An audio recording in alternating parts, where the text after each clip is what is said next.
देख रहे हैं आप और मैं हूं आपके साथ वागीशा और आज कुछ जानना आपके लिए ज़रूरी है। इसी पर आज हम चर्चा करेंगे कि कोरोना के लक्षण जो है वो किस तरह से आते हैं। लेकिन एक बड़ी बात डॉक्टरों के द्वारा, जो विशेषज्ञ है डॉक्टर गुलेरिया जो एम्स के डॉक्टर है, उनका मानना है कि आरटी-पीसीआर टेस्ट में भी पकड़ में नहीं आ रहा है कोरोना। आज हम इसी पर चर्चा करेंगे और कुछ ऐसे महत्वपूर्ण बातें आपको बताएंगे जो आपके लिए जानना बेहद ज़रूरी है। कोरोना वायरस का नया स्ट्रेन आरटी-पीसीआर टेस्ट में भी पकड़ में नहीं आ रहा है। कई लोगों में कोरोना के लक्षण दिखने के बावजूद उनकी रिपोर्ट नेगेटिव है, यानी उनकी रिपोर्ट फॉल्स नेगेटिव है। देश की कोविड-19 टास्क फोर्स के मेंबर और एम्स के डॉक्टर रणदीप गुलेरिया का कहना है कि अब आरटी-पीसीआर टेस्ट नेगेटिव आने के बावजूद जिन लोगों में कोरोना के पारंपरिक लक्षण हैं, उनका भी कोरोना के तय प्रोटोकॉल के तहत इलाज किया जाना चाहिए। कोरोना वायरस का यह नया स्ट्रेन हद से ज्यादा संक्रामक है और संक्रमित मरीज के संपर्क में केवल 1 मिनट रहने से ही दूसरा व्यक्ति भी संक्रमित हो रहा है। डॉक्टर गुलेरिया का कहना है कि कोरोना मामलों की बढ़ती तादाद के चलते टेस्ट रिपोर्ट आने में कई दिनों में देरी हो रही है। ऐसे मामलों में डॉक्टर्स को क्लिनिकल रेडियोलॉजिकल डायग्नोसिस करना चाहिए। अगर ऐसे लोगों की सीटी स्कैन में कोरोना के परंपरागत लक्षण दिखते हैं तो डॉक्टर्स को फौरन उनका कोरोना प्रोटोकॉल के तहत इलाज शुरू कर देना चाहिए। लेकिन आज जो बात निकलकर सामने आई है कि आरटी-पीसीआर टेस्ट नेगेटिव आने के बाद भी अगर कोरोना के लक्षण हैं तो तुरंत कोरोना का इलाज लें। और आज हम इसी पर चर्चा करेंगे कि आखिर रिपोर्ट नेगेटिव आने के बाद भी अगर कोरोना के लक्षण होते हैं तो कैसे बचें और ये रिपोर्ट आखिर नेगेटिव क्यों आ रही है, क्या इसमें कोई कमी है, क्या गलत तरीके से आरटी-पीसीआर हो रहा है, हम उसी पर आज चर्चा करेंगे। कुछ पहलू हमारे पास है। सबसे पहले हम बता देते हैं आपको कि आरटी-पीसीआर रिपोर्ट नेगेटिव आने के बाद भी कोरोना हो सकता है। उसके बाद आप चेस्ट सीटी स्कैन तुरंत करवाएं। अगर आपको कोरोना के लक्षण लग रहे हैं और फिर भी आपकी रिपोर्ट नेगेटिव आती है तो आपको चेस्ट सीटी स्कैन कराना है। अगर ये लक्षण दिखते हैं तो डॉक्टर से तुरंत कोरोना की दवा लें, क्योंकि बहुत बार ऐसा होता है कि रिपोर्ट्स सही ढंग से नहीं हो पाती है या फिर गलत तरीके से होती है। इस वजह से ये जो रिपोर्ट है नेगेटिव आती है। बात यदि करें तो कोरोना होने पर भी रिपोर्ट नेगेटिव आ सकती है। टेस्ट लेते वक्त ठीक से नहीं लिया गया हो, इसलिए रिपोर्ट हमारी नेगेटिव आएगी। बात करें टेस्ट जो हो रहा है अगर उसमें रिपोर्ट नेगेटिव आती है लेकिन लक्षण अगर कोरोना के हो रहे हैं तो आपको इलाज लेना ज़रूरी है। कई बार हम देखते हैं कि वहाँ बहुत सी लंबी लाइनें होती है, इस कारण से जो टेस्ट होता है वो जल्दबाजी में होता है या फिर जो स्वाब लेने में जो सांसें होती है वो ठीक से नहीं होती है तो भी टेस्ट नहीं होता है। और अगर रिपोर्ट नेगेटिव आती है तब भी आपको अगर लग रहा है खांसी है, जुकाम है, तब आपको कोरोना प्रोटोकॉल के तहत वो इलाज लेना आवश्यक है। बात करें स्वाद और गंध जो है वो महसूस नहीं हो रही है लगातार, अगर आपको 1-2 बार ऐसा महसूस हुआ है तो आप दवाई ले सकते हैं, लेकिन लगातार अगर आपको ऐसा हो रहा है कि स्वाद नहीं आ रहा है, गंध महसूस नहीं हो रही है तो भी आपको इलाज लेना है। बात करें बुखार और ठंड लगना, हमें बुखार हो रहा है, लगातार ठंड महसूस हो रही है, हमने दवाई ली है लेकिन फिर भी ये जो ठंड की जो बीमारी होती है, लगातार ठंड हो रही है, बुखार लगातार बना हुआ है, तो कहीं ना कहीं कोरोना के लक्षण भी इसमें हो सकते हैं। दवा लेने के लिए आपको डॉक्टर के सलाह के बाद दवा लेनी है, क्योंकि ये जो ठंड है, ये जो बुखार है, कोरोना में आसानी से नहीं जाता है, तब आपको ट्रीटमेंट लेना ज़रूरी है। तो हमने स्वाद और गंध महसूस ना होना, फिर भी आपको इलाज लेना है। थकान होने की बात करें तो थकान लगातार बनी हुई रहती है।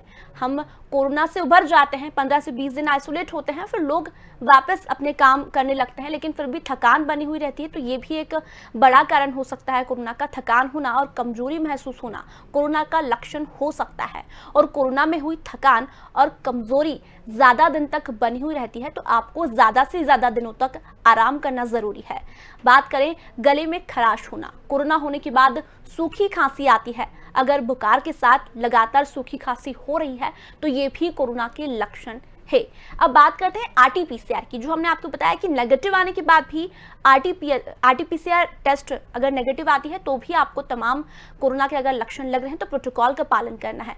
आरटी-पीसीआर को दुनिया भर के डॉक्टर सबसे अच्छा टेस्ट मानते हैं। आरटी-पीसीआर की यदि बात करें तो उसका मतलब होता है real time reverse transcription polymerase win reaction जो आरटीपीसीआर का पूरा मतलब होता है, और इसमें जो हमारी जो प्रक्रिया होती है उसमें नाक के अंदर एक कॉटन की नली डाली जाती है, उसके अलावा जो लिक्विड उसमें टच होता है वो कॉटन के अंदर बना हुआ रहता है, उसके बाद वो लैब में टेस्ट होने जाता है। और आरटीपीसीआर एक ऐसा टेस्ट है जिस पर दुनिया भर के तमाम डॉक्टर भरोसा करते हैं, लेकिन फिर भी अब कुछ विशेषज्ञों या कुछ वैज्ञानिकों का ये मानना है कि आरटीपीसीआर भी नेगेटिव आ रही है, और उसके कारण ये है कि आरटीपीसीआर में कहीं ना कहीं जो तरीका है वो गलत होता है। तो डॉक्टर का क्या कहना है, किस तरह से प्रोटोकॉल का पालन करना है, अगर कोरोना के लक्षण लगते हैं तो कैसे उससे बचा जा सके, कैसे हम ठीक हो सके, इसी पर आज हम चर्चा करेंगे। हमारे साथ डॉक्टर आर.एस. टंडन जुड़े हुए हैं, सीधे आर.एन. टंडन डॉक्टर सीधे लाइव जुड़े हुए हैं, हम उन्हीं से बात करेंगे। सर, आपका बहुत बहुत स्वागत है स्वदेश न्यूज़ में। हम जिस तरह से कोरोना की बात कर रहे हैं, कोरोना की लहर लगातार जो है वो काफ़ी बढ़ती जा रही है, खतरनाक होती जा रही है। ऐसे में सर, काफ़ी विशेषज्ञों का ये मानना है कि आरटीपीसीआर टेस्ट नेगेटिव आ रही है, उसके बाद भी अगर कोरोना के लक्षण है तो आपको इलाज करवाना है। हाँ जी, बिल्कुल ठीक बात है। हमें पहले दिन से ये पता है कि आरटीपीसीआर 80% की सेंसिटिविटी के साथ, यानी कि 80% केसेस में ये पॉजिटिव आ सकता है और 20% में ये निगेटिव आ सकता है।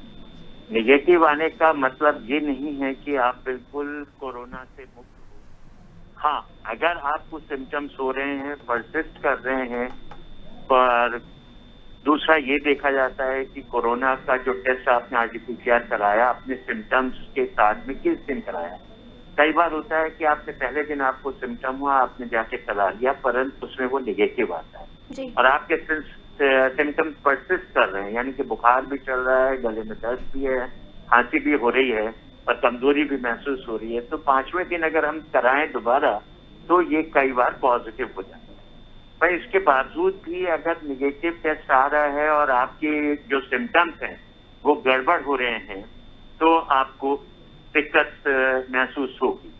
ऐसे में ये होता है कि हम आरटीपीसीआर के टेस्ट पे सिर्फ नहीं निर्भर करते हैं, बल्कि हम कोशिश ये करेंगे कि आगे का भी हम जांच करके देखते हैं, टेस्ट करके देखते हैं। अगर किसी को खांसी बनी हुई है और खांसी अगर बनी रहती है तो फिर उसका हमें ये सोचना होता है कि अगर उसके और पैरामीटर्स, यानी कि ब्लड टेस्ट में कुछ खराबी आ रही है, उसका सीआरपी बढ़ा हुआ है, उसका सैचुरेशन थोड़ा कम हो रहा है, यानी कि 94, 93 आ रहा है, और तब हम इसमें एचआरसीटी का रोल देखते हैं और वो करते हैं। एचआरसीटी करने से कई बार उसके अंदर जो लीजन्स होते हैं वो दिखाई देने पड़ते हैं, जो टिपिकली कोविड पेशेंट्स में देखा जाता है, जिसको हम कहते हैं कोविड निमोनिया। तो अगर वो फीचर्स आ रहे हैं तो आपको कोविड है, और अगर आपको ये सब फीचर्स नहीं है परंतु फिर भी कमजोरी है और खांसी चल रही है, आपको 14 दिन का क्वारंटाइन कर लेना ही बेहतर है, क्योंकि आपने अपने आप को भी सेव करना है और साथ में अपने परिवार और अपने आसपास के लोगों को भी सेव करना है। तो इस समय सबसे अच्छी जो प्रक्रिया है आरटीपीसीआर निगेटिव में, अगर कोरोना जैसे सिम्टम्स हैं तो आप अपने आप को आइसोलेट करके रखें, यही सबसे बेहतर चीज है और इसी को लेके चलें। अगर सीरियसनेस बढ़ती है तो ब्लड टेस्ट, सीआरपी, IL-6 और ये सब टेस्ट कराए जाते हैं, डी डाइमर और सीटी टेस्ट, उसमें कंफर्म होता है कि आपको कोरोना है। तो हमें उस चीज का इंतजार नहीं करना है, बल्कि कोशिश यही करनी चाहिए कि हम अपने आप को अच्छे से आइसोलेट करें अपने घर में और सभी तरीके के प्रिकॉशन लें। और सिम्टोमेटिक दवाइयां ही दी जाती हैं कोरोना पॉजिटिव में भी। सिर्फ एक आइवरमेक्टिन को कभी हम देते हैं, जिसको कि मानते हैं कि ये वायरल लोड को कम करने में मदद करती है, तो उसको आप 1 दिन में ले सकते हैं 5 दिन के। जी और बाकी जी डॉक्टर साहब, एक और चीज़ है, जब आरटीपीसीआर भी नेगेटिव आ रही है, रैपिड टेस्ट भी नेगेटिव आ रहा है, लेकिन जो मरीज होता है उसे कंटिन्यूसली बुखार होता है, खांसी होती है, तो फिर क्या ऑप्शन है? एक चेस्ट सिटी स्कैन की बात भी सामने आई है कि वो आपको करवाना चाहिए। उसी के लिए ही ये कहा जा रहा है, अगर बुखार चल रहा है 5 दिन के बाद भी तो आपको, और खांसी भी हो रही है, तो इस सूरत हाल में आपको अपना ब्लड टेस्ट कराना है, जिसमें हीमोग्राम और सीआरपी और डी डाइमर की बात की जाती है, और साथ में सीटी, एचआरसीटी चेस्ट में आपको ग्राउंड ग्लास अपीयरेंसेस दिखाई देती हैं जो बड़ी टिपिकल मानी जा रही हैं कोविड निमोनाइटिस। पर ये तभी कराना है जब आपको बुखार भी खत्म नहीं हो रहा है, खांसी भी चल रही है और साथ में सैचुरेशन भी ड्रॉप हो रहा है। अन्यथा सभी लोग HRCT के लिए भागेंगे तो उसमें भी दिक्कत होगी। तो HRCT का डिसीजन डॉक्टर की राय से ही लिया जाएगा, अन्यथा अपने आप भागेंगे तो दिक्कत होगी। जी, एक और बात है, जिस तरह से ये भी कहा जा रहा है कि बहुत बार RT-PCR नेगेटिव आ जाती है, लेकिन आप में कोरोना के लक्षण होते हैं। तो ये वजह क्या है डॉक्टर साहब, जब नेगेटिव रिपोर्ट आती है? या कोई गलत तरीका होता है रिपोर्ट करने का, या जल्दबाजी में होती है? देखिए, थोड़ा सा जो है ये माना जाता है कि जो हम RT-PCR टेस्ट के लिए स्वैब लेते हैं, अगर उसमें थोड़ा बहुत कहीं पर कमी रह जाएगी तो निगेटिव आने के चांसेस होते हैं। सारे टेस्ट जो है 100% पॉजिटिव नहीं है, 100% पॉजिटिविटी नहीं है। इसकी पॉजिटिविटी ही 80% मानी गई है, यानी कि 80% ही पॉजिटिव होगा, 20% में निगेटिव होने के चांसेस होते हैं। इसीलिए उसके सिम्टम्स को आगे फॉलो करना है और HRCT से उन्हें कोरिलेट किया जाता है। अगर आपके सिम्टम 5 से 7 दिन में चलते रहते हैं और खांसी बढ़ती है और बुखार बढ़ रहा होता है जी। तो अदरवाइज RT-PCR गोल्ड स्टैंडर्ड है। जैसे आपने रैपिड एंटीजन टेस्ट की बात करी, जिसे रैट कहते हैं, उसकी उतनी सेंसिटिविटी नहीं है, इसीलिए उसको निगेटिव अगर रैट आता है तो RT-PCR से फिर भी कंफर्म करते हैं कि RT-PCR पॉजिटिव है या नहीं। अगर वो भी पॉजिटिव आता है तो पेशेंट कंफर्म है, और अगर वो भी निगेटिव आता है तो आपको सिम्टोमेटोलॉजी के ऊपर चलना है और फर्दर 5 से 7 दिन के बाद अगर सिम्टम्स खांसी बुखार चल रहा है तो फिर HRCT का रोल आता है। जी, एक और बात, जिस तरह से हम देख रहे हैं कि जो लोग कोरोना पॉजिटिव हो जाते हैं उनमें थकान काफ़ी ज़्यादा होती है, लेकिन जब वो लोग 14 दिन आइसोलेट होकर वापस अपने काम की ओर लौटते हैं तब भी थकान बनी हुई रहती है। उसका क्या कारण है और ये थकान कब तक बनी रहती है? 2 चीजें हैं कि कोरोना इन्फेक्शन का हमें ये पता है कि कोरोना इन्फेक्शन में एक तो एक दूसरे को इन्फेक्शन देने की क्षमता है, यानी कि ह्यूमन टू ह्यूमन ट्रांसमिशन होता है, और ये ट्रांसमिशन जो है वो होता है मैक्सिमम 9 से 10 दिन तक। उसके बाद मरीज जो है कोरोना का इन्फेक्शन नहीं देता है दूसरे को, परंतु 14 दिन का क्वारंटाइन करते हैं आइसोलेशन में, जिससे कि किसी भी तरीके की और परेशानियां ना आए, और नेक्स्ट 1 वीक के लिए उसको होम आइसोलेशन में रखते हैं जिससे उसकी रिकवरी हो। परंतु जिस तरीके की बीमारी की सिवियरिटी है, अगर बीमारी बहुत सीवियर हुई है आपको, तो आपकी वीकनेस, बाकी चीजें जो हैं वो काफी लंबे समय तक चलती है। ये पुराने वायरल फीवर्स में भी देखा जाता है कि बॉडी एक, लेग एक और वीकनेस काफी लंबे समय तक चलती है, क्योंकि जिस लेवल का मेटाबॉलिज्म बॉडी के अंदर हो रहा होता है, इस सीवियर इन्फेक्शन में जो कैटाबॉलिज्म होती है, जिसमें कि बॉडी की एनर्जी की सेल्स हैं और बाकी चीजों का जो डिस्ट्रक्शन होता है शरीर में लड़ने के लिए कोरोना से या किसी भी इन्फेक्शन में, उन सब चीजों की रिकवरी में समय लगता है। इसलिए आदमी को काफी समय तक वीकनेस महसूस होती है। पर ये चीजें उन्हीं लोगों में होती है जिनको बहुत सीवियर इन्फेक्शन होता है। माइल्ड इन्फेक्शन जो कि 85% लोगों में होता है, उनमें इस तरीके की चीजें देखने को नहीं मिलेगी। ये जो बाकी 15% है जिसमें सिवियरिटी ऑफ इन्फेक्शन ज्यादा है, जिनको परेशानियां हो रही हैं, जिनके ऑक्सीजन सैचुरेशन डाउन हो रहे हैं, उन लोगों में ये सब परेशानियां ज्यादा देखने को मिलती है। तो जो सीवियरिटी है हमें उस तक नहीं पहुंचना है, इन सब चीजों को हमें रोक के रखना है। यानी कि पहले तो बचाव, corona appropriate behaviour, double masking, social distancing और हैंड वॉशिंग को ध्यान रखना है, और उसके बाद अपने जो सिम्टम्स हैं उन पे निगाह रखनी है, अपने ऑक्सीजन सैचुरेशन पे निगाह रखनी है।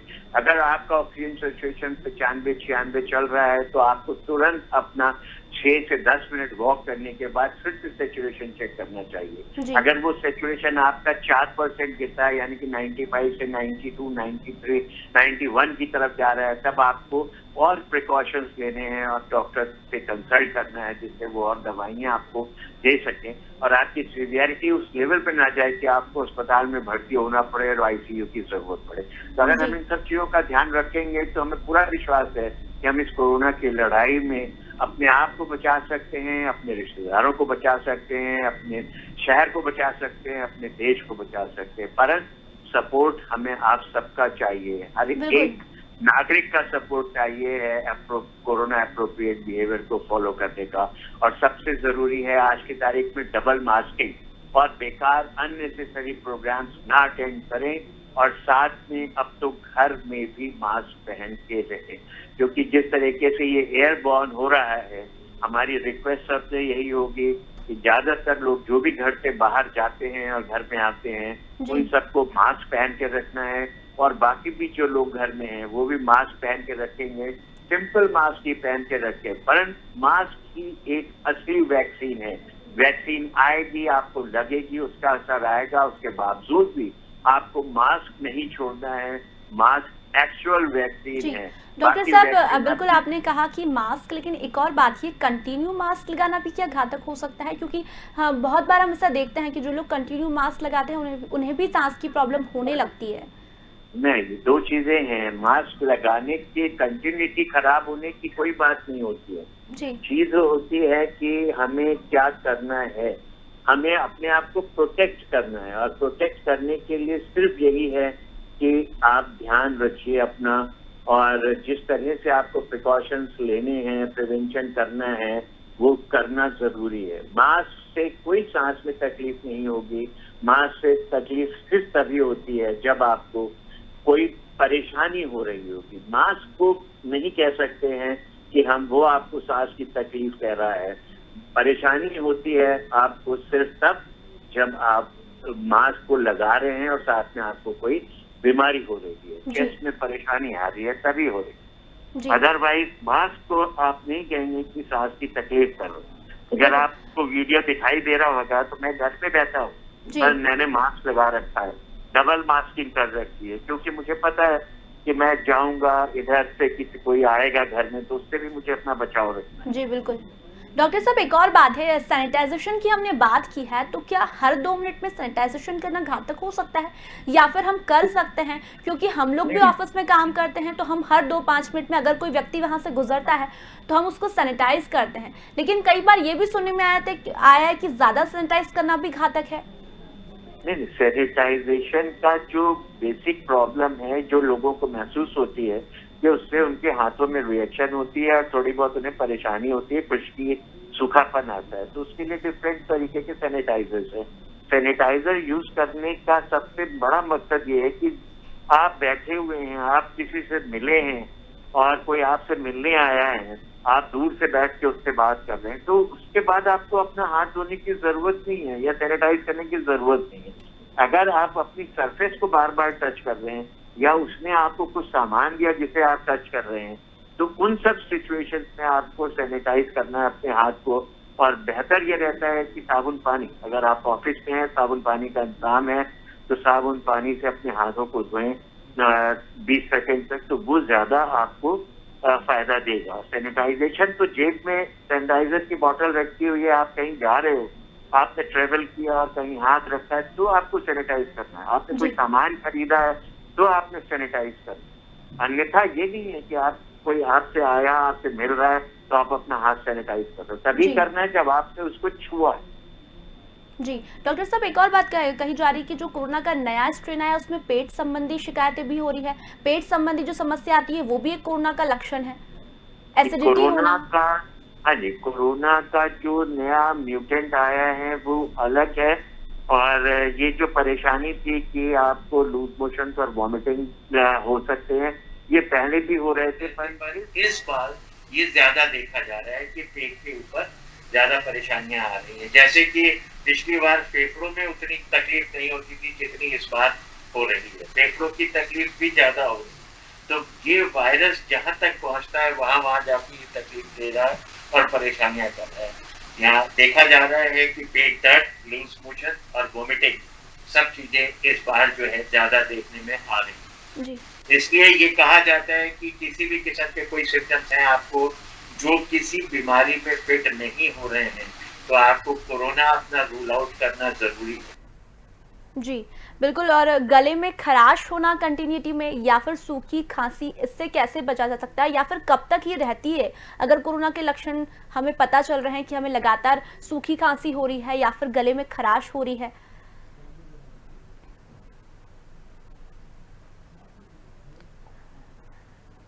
पॉजिटिव है तो आपको दवाइयाँ खानी है खांसी के लिए भी और आपको इन्फेक्शन के लिए भी। तो जो प्रोटोकॉल प्रोटोकॉल में है कि 5 दिन तक सारी दवाइयां लेनी है, और अगर खांसी चल रही है आपको तो खांसी का शरबत भी लेना है, और साथ में अभी नेबुलाइजेशन की भी बात हो रही है कि नेबुलाइजेशन भी एडवाइस किया जा रहा है। तो नेबुलाइजेशन जब लेते हैं तो उससे खांसी में आपको काफी राहत मिलेगी, परंतु ये चलती है 5 से 7 दिन आमतौर पे चलती है, कुछ लोगों को ज्यादा होती है। और अगर आपका ज्यादा प्रॉब्लम हो रही है खांसी की और वो दिक्कतें ज्यादा हो रही हैं, तो आपको फिर आगे के टेस्टों को भी देखना पड़ता है। जैसे मैंने बताया कि HRCT भी होना है, ब्लड टेस्ट भी होने हैं, तो उसके हिसाब से फिर लंबा इलाज चलता है। जिनके चेस्ट में लीजन्स आते हैं, बुखार चल रहा है, खांसी चल रहा है, तो उनको स्टेरॉइड्स भी देने पड़ते हैं, और वो 3-3, 4-4 हफ्ते लग जाते हैं उन्हें ठीक होने में। तो उन सब चीजों के लिए परेशान होने की जरूरत नहीं है। आप डॉक्टर के संपर्क में रहेंगे, डॉक्टर आपका ध्यान रखेंगे और आपके इलाज में आपकी मदद करेंगे। और हमें पूरा विश्वास है कि अगर हम सब लोग सतर्क हैं तो इस बीमारी से हम लड़ सकते हैं और अपने आप को भी बचा सकते हैं और अपने परिवारजनों को भी बचा सकते हैं, अपने साथी संबंधियों को, सबको बचा सकते हैं। बिल्कुल, लेकिन एक और चीज़ हम देख रहे हैं, जो नया स्ट्रेन आया है उसमें लोगों को बुखार आता है, सर्दी खांसी होती है, डॉक्टर से वो लोग एडवाइस लेते हैं, 4-5 दिन प्रॉपर रहता है, 4-5 दिन के बाद वो लोग ठीक भी होते हैं, लेकिन फिर अचानक से डॉक्टर जिस तरह से ऑक्सीजन लेवल देखते हैं वो कम हो जाता है। उसका क्या कारण है? ठीक होने के बाद फिर 4-5 दिन बाद ऑक्सीजन लेवल कम होना? मैंने आपको बताया कि 4-5 दिन की तकलीफ चल रही है। अगर आप उसमें क्या-क्या चीजों को देख रहे हो, कैसे अपना ध्यान रख रहे हो, किस तरह से आपने अपना, अगर परेशानी महसूस हो रही है सांस लेने में आपको, या खांसी हो रही है, आपका बुखार ठीक हो गया है परंतु आपको खांसी हो रही है और सांस लेने में दिक्कत हो रही है, तो ऐसे में ऑक्सीजन सैचुरेशन की क्या वैल्यू है वो बहुत इंपॉर्टेंट हो जाती है। अगर ऑक्सीजन सैचुरेशन आपका ड्रॉप हो रहा है तो ऐसे सूरत हाल में आपको तुरंत किसी न किसी डॉक्टर के संपर्क में आना पड़ेगा। और वो सिचुएशन है जब हमने बताया कि आपको HRCT की जरूरत है और ब्लड टेस्ट की जरूरत है। जब CRP और D डायमर बढ़ते हैं, HRCT में खराबियां आती हैं, तो आपका सैचुरेशन और फिर सडन ड्रॉप होगा और आपको प्रॉब्लम हो सकती है। कुछ क्लॉटिंग्स भी होती हैं कुछ लोगों को, जिससे उन्हें ब्रेन और हार्ट अटैक्स भी होते हैं। ये सब 5-6 दिन के बाद होते हैं। ये जो प्रॉब्लम कॉम्प्लिकेशंस के जो देखे जाते हैं, ये आमतौर पे 9 से 12 दिन में होते हैं, जबकि आदमी सोचता है कि वो बहुत हद तक ठीक हो चुका है, पर ये 9 से 12 दिन वाला जो पीरियड आता है, इसमें अगर हमने लापरवाही करी और ध्यान नहीं रखा तो प्रॉब्लम्स आती है। इसीलिए 14 दिन का आइसोलेशन रखा गया है कि आप अपनी हर एक चीज को मॉनिटर करते रहें, और जो भी सरकार है उनके जो भी मॉनिटरिंग सेंटर हैं वो आपका ध्यान रखते हैं और आपके हर एक चीज के ऊपर निगाह रखते हैं। जब भी कोई दिक्कत आती है तो आपको उसी के हिसाब से एडवाइस किया जाए। बिल्कुल डॉक्टर साहब, एडवाइस तो डॉक्टर देते ही हैं, पूरा ध्यान रखते हैं। लेकिन एक और सवाल मैं आपसे करना चाहूंगी, जिस तरह से बुखार आता है तो इस बार जो नया स्ट्रेन है अगर उसकी माने तो 99 डिग्री के ऊपर बुखार माना जाता है या फिर 100 से ऊपर जाता है तो माना जाता है? दो चीजें हैं कि बुखार का नॉर्मल जो हमारा है वो 98.6 है, उसको हम नॉर्मल मानते हैं। उससे ऊपर आपको कोई भी जा रहा है बुखार 99 और 100, उसको आपने तकलीफ में मानना। उसके हिसाब से आपको अपना प्रिकॉशन होंगे, उसके हिसाब से आपको अपनी दवाइयों का ध्यान रखना।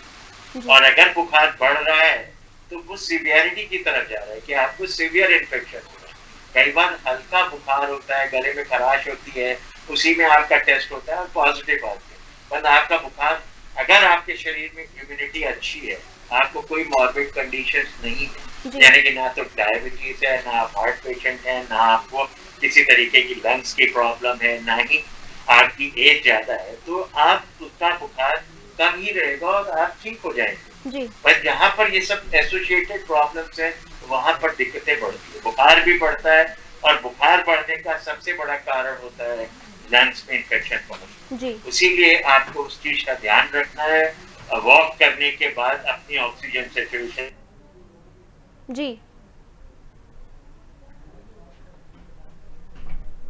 डॉक्टर साहब, जिस तरह से आपने लगातार लोगों से रिक्वेस्ट भी की है कि आप लोग अपना ध्यान रखें, लेकिन एक आखिरी सवाल मैं आपसे करना चाहूंगी। जिस तरह से लोग पैनिक ज़्यादा कर रहे हैं, ऐसे में उन लोगों को आप क्या संदेश देना चाहेंगे? नहीं, सबसे बड़ी जरूरी चीज है, मैं कहूंगा, अगर आपको पैनिक हो रहा है तो पैनिक को अगर कम करना है तो सबसे बड़ी बात है कि आप कोरोना एप्रोप्रिएट बिहेवियर अच्छे से फॉलो करें। अपना डबल मास्क लगाएं, अपने घर में रहें, घर के बाहर किसी भी मीटिंग में, किसी भी फंक्शन में, चाहे वो रिलीजियस फंक्शन हो, पॉलिटिकल फंक्शन हो, पॉलिटिकल रैली हो जी। या कोई भी शादी ब्याह हो, उसमें किसी में भी ना जाएं।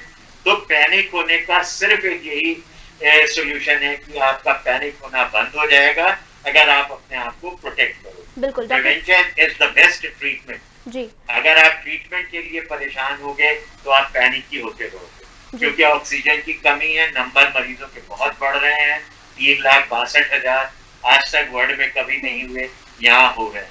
तो हमें उसको रोकना, और उसको रोकने के लिए सिर्फ हम खुद, यानी कि हर एक नागरिक अगर एफर्ट करेगा चाहे तभी हम कर पाए, क्योंकि ये किसी दूसरे के हाथ में नहीं है कि वो आपको आके मास्क पहनाए।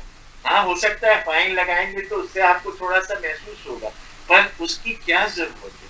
क्या हम इतना नहीं समझते कि हमारे स्वास्थ्य और हमारे परिवार के लिए क्या जरूरी है?